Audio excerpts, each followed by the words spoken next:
Hi folks, this is Johnny Cancer, and we're going to play Dr. Chaos. Now I'd like to do something a little different and read the story for you in movie announcer guy voice. The Warp Zone experiments of the brilliant Dr. Chaos have gone horribly wrong. They've unleashed armies of bloodthirsty creatures, trapping him in his remote research facility. Now only his brother Michael can save him. To succeed, Michael must brave a haunted house filled with vicious monsters.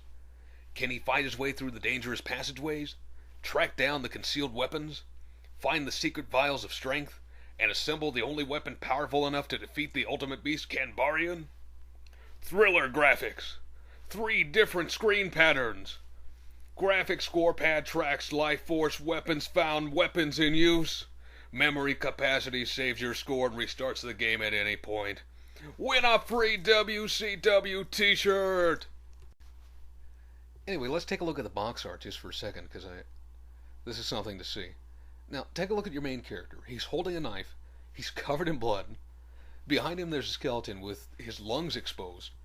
And you'll notice there's a monster in the background that's got a hypodermic needle stamped through his head. Well, what was going on with Nintendo standards and practices when this came out? Somebody was asleep at the wheel or something. Anyway, enough introduction. Now let's play Dr. Chaos.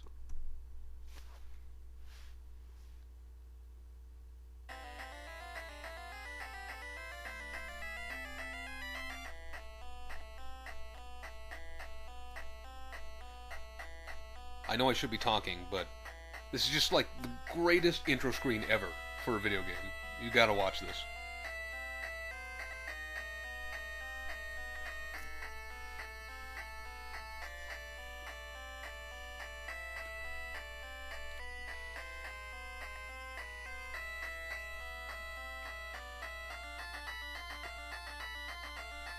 Ah, skull! Skull!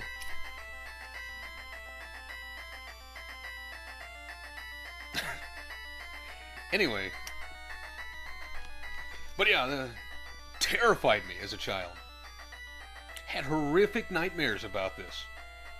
And so it makes you wonder, what kind of game, what kind of NES game could possibly warrant such a horrific title screen? This is Dr. Chaos. Yeah. This is terrifying, right? Just really scary. No, this is pretty laughable. But, anyway, here we get to the first sort of quirky part of the game. There are first-person exploration scenes that we have to do. And I have to give the game credit for having probably the least intuitive set of controls ever. You probably wouldn't understand this just watching me play it, but alright, notice under where it says menu, there's different options. Open, get, go, hit. Well, see, the only way you can switch between those is by hitting a direction on the control pad and pressing the B button. Yeah, normally you think like select or something, but select changes your weapon. Doesn't have anything to do with those options on the side there. So usually, if you're playing this game without an instruction manual, like I did the first time I played it, you stand around for 5 minutes, randomly tapping buttons, wondering why you can't do anything. Anyway, enough of that. This is actually I think the fun part of the game. You get to go around, open stuff, hit things, and discover hidden items. Let's see what we got. Come on. There we go, a gun. I love a house that's got guns lying around. Open that door. Ooh, a potion. Those will be handy later. We're definitely gonna need those. Not that... It's not an extremely difficult game, but we're gonna take some damage, and there's not that many health upgrades. I think we got everything in this room. Yeah. Alright, we'll go through the door. Ah, here we are.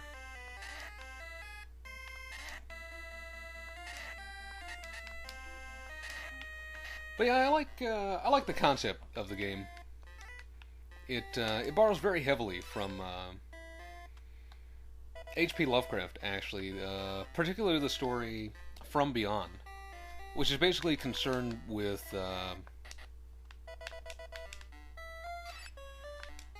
parallel dimensions and worlds that exist alongside our own. Let's see. Okay, I guess we got everything in here. Now, okay, later on you get an item called the hyperspace sensor that allows you to figure out where the portals in the house are, so you can figure out where you need to go. But when you start the game, you don't have it. So you just wander around randomly hitting walls and opening up closets. And what you're supposed to figure out is that if you press go, well, not with this one, but if you press go, you'll go into a monster! Monster! Kill it! Kill it! Kill it! Oh, slow. Anyway, that's the other fun thing about the exploration scenes, is every now and then a monster randomly pops out at you. What was I saying before? Oh yeah.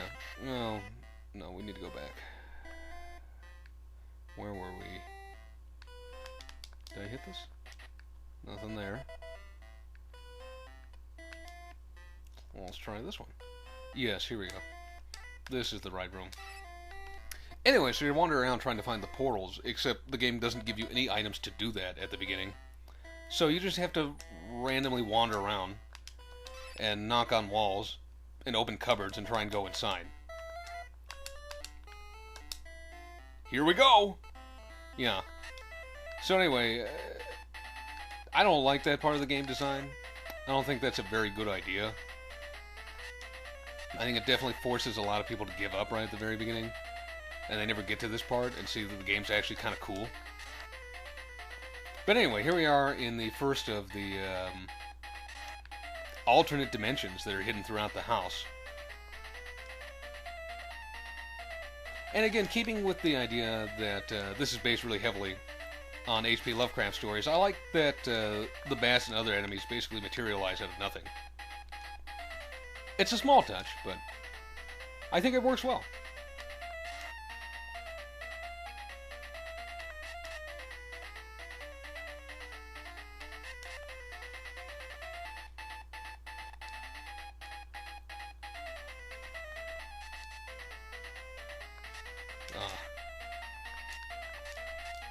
And the game, this is another, I wouldn't call it a design flaw, but a questionable game design choice. The game loves to throw little jumps at you like that, and have a bunch of enemies that could knock you off. And if you fall off, you gotta backtrack so you can get back up on the higher ground. Because as you can see, you can't make it to the end of the stage if you're walking along the bottom. Okay, here's the first boss. This guy's tough. This guy's tough. I'm gonna shoot him. He's impervious to bullets. Dear God in heaven, what is this thing? I can't. There. I don't know what happened. The game would not let me switch to the knife. Oh God, I don't even want to know what happens when we get to the end of the screen. Whew! That was close. Alright, we got a piece of the laser gun. Yeah, I'll get right on making a copy of that. We're going to be save stating. Anyway, we got a piece of the laser gun that we're going to need to defeat Kanbarian. This is the ultimate boss of the game here. And this is the hyperspace sensor. Anyway, I think that's more than enough of Dr. Chaos for one video. So, this is Johnny Cancer, folks, and thanks for watching.